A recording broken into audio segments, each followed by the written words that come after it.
प्रिय कर्कट राशि व्यक्ति विशेष 2026 मसीहा जुलाई मासर विस्तृत राशिफल संपर्क में आज आम आलोचना करवा।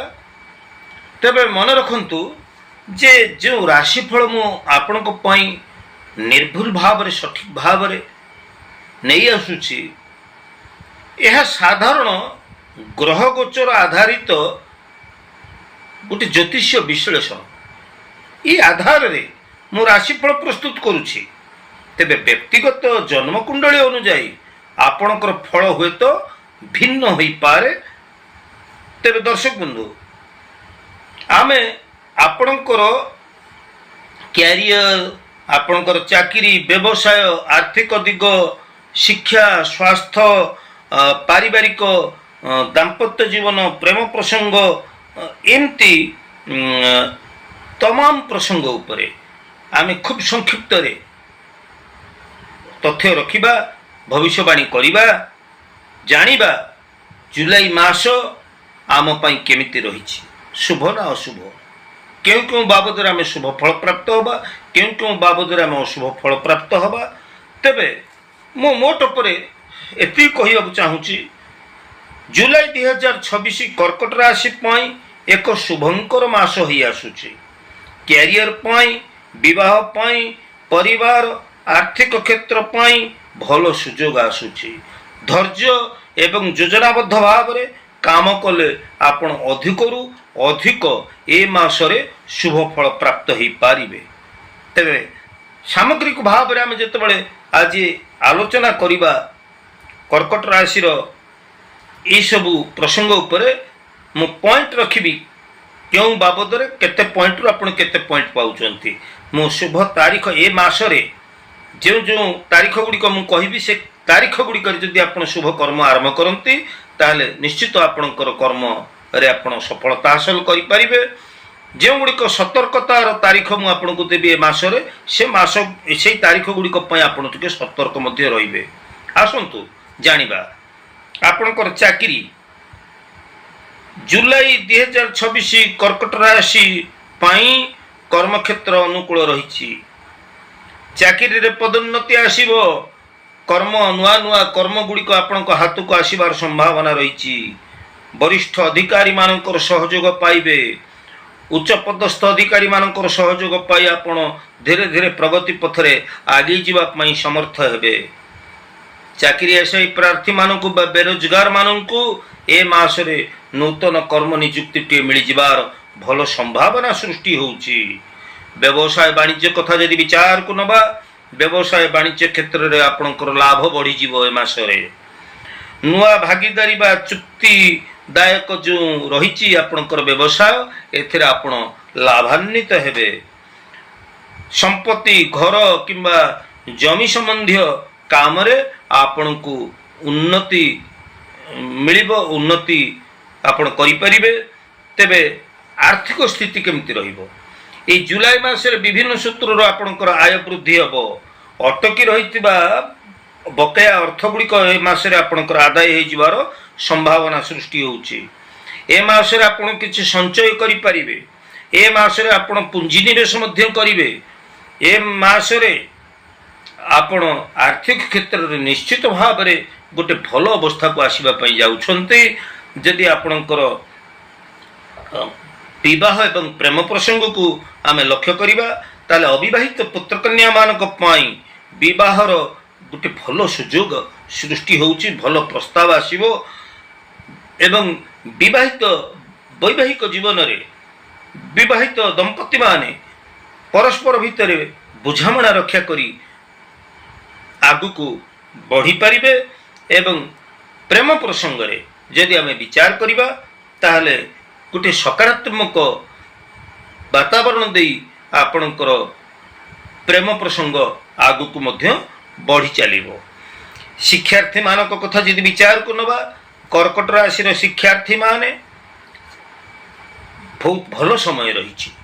नुआ नुआ पाठ पढ़िया पई भलो सुजोग आसीबो। छात्र छात्री मानक मन रे आग्रह सृष्टि होबो नुआ नुआ पाठ पढ़िया पई। प्रतियोगितामूलक परीक्षा गुड़िक जो देथिले मासरे तार रिजल्ट भलो आसीबो। विदेश रे दूर यात्रा करी विदेश रे शिक्षा लाभ पाई बा उच्च शिक्षा पाई आपण जो आवेदन करूचंती बा आवेदन करिथिले बा आवेदन करिवे सेथिरे आपण निश्चित भाव रे कृतकार्य हेबे। शिक्षार्थी माने ए मासे आपण शुभ फल प्राप्त होवा पाई जाउछंती। स्वास्थ्य कथा जदि विचार को नबा साधारणतः स्वास्थ्य ए मासरे आपणकर भल रहिबो। तबे मन रखंतु पेट संबंधी हजम क्रिया संबंधी समस्या टिके देखा जाई पारे, तेणु खाद्य पेय प्रति आपण टिके सतर्क रुहंतु। पर्याप्त निद्रा एवं विश्राम नियंतु। परिवार कथा जदि विचार करिबा परिवार रे हस खुशीर परिवेश सृष्टि हबो। विगत दिन परिवार रे जो आपणकर रहिथिला टिके वाद विवाद टिके रहिथिला जो अड़ुआ परिस्थिति ए मासरे आपणकर एई सबु स्थिति रे सुधार आसीबो। पारिवारिक बुझामणा स्तर रे भल रहिबो। घरे कौन शुभ कार्य मध्य आपणकर ए मासरे हेई पारे। तेबे पितामातांकर आशीर्वाद एवं सहयोग मध्य आपणको ए मासरे मिलिबो। धार्मिक क्षेत्रु बा पारिवारिक क्षेत्रु आपणको दूर यात्रा करिवार संभावना ए मासरे रहिछि। तेबे कौन कार्य पई मध्य आपण दूर यात्रा करि पारंती। तेबे दूर यात्रा पई ए मासरे आपणकर भल सुयोग सृष्टि होउछि। शुभ तारीख नोट करंतु। ए मासर 7 तारीख 15 तारीख 23 तारीख 28 तारीख ये तारीख गुड़िक आपण शुभ तारीख। आउ थे कही रखुची 7 15 23 28 ये तारीख गुड़िक आपण शुभ तारीख। ए आपण जेकोसी शुभ कर्म कले शुभ फल प्राप्त हेबे। तेज सतर्कतार तारीख हूँ 4 13 एवं 20 तारीख। 4 तारीख 13 तारीख 20 तारीख आपण सतर्क रुहंतु। कौन महत्वपूर्ण कार्य को जदि एड़े जाई पारुचंती ताले एड़े जीवाटा ही भल हम। एवं निजर स्वास्थ्य प्रति निज प्रति आपण ए तारीख गुड़िक सतर्क रुहंतु। तेबे जदि आमे मोट उपरे जो सब प्रसंग उपर आम आलोचना कले जदि तार सारांश को आम लक्ष्य करवा आसतु पॉइंट दवा। कैरियर पाई आपण 5 रु 5 पॉइंट पाउछंती। ए मासरे धन संबंधी कथा उपरे 5 रु आपण 4 पॉइंट पाउछंती। विवाह प्रेम प्रसंग रे आपण 5 को 5 पॉइंट पाउछंती। शिक्षा क्षेत्र रे शिक्षार्थी माने 5 रु 4 पॉइंट पाउछंती। स्वास्थ्य क्षेत्र रे आपण 5 रु 4 पॉइंट पाउछंती। तेबे मोट उपरे आपण आकलन करि सारिबणी ए मासटी आपण पई केमिति बितिबा को जाउछि। तेबे प्रिय कर्कट राशि व्यक्ति विशेष जदि ए मासरे आपण शुभ फल प्राप्त होवा पई चाहुचंती ताहले आध्यात्मिक दृष्टिकोणरू सोमवार दिन आपण शिवंकु भगवान शिवंकु आपण जल एवं क्षीर अर्पण करंतु। मास तमाम आपणकर सुख समृद्धि पूर्ण हेब एवं आपणकर समस्त संकट समस्त समस्या दूर होई निश्चित आपण शुभ फल प्राप्त हो पारिबे।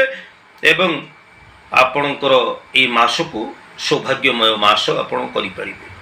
तेबे आज उपस्थापन आपण केमति लागिला आपणकर सुचिंतित मतामत मत देबे। तेबे मोर वीडियो जदि आपण मानक पई उपादेय ही परुछि मोर राशिफलर वास्तविकता को जदि आपण अनुभव करूचंती ठीक बोली जदि आपण भाबुचंती ताहले निश्चित भाव में आपणकर प्रतिक्रिया मोर कमेंट सेक्शन में देबे। एवं नुआ करी मोर वीडियो को आपण विजिट करथिले सब्सक्राइब करिवे लाइक करिवे एवं आपणकर प्रिय परिजन पई मोर वीडियो को बहुल परिमाण शेयर मध्ये करिवे। आज तो समय ही जाइछि पुणी परवर्ती अध्याय देखाबा। से पर्यंत मते विदाय दियंतु। मु ज्योतिर्विद पंडित सुधीर। जय जगन्नाथ।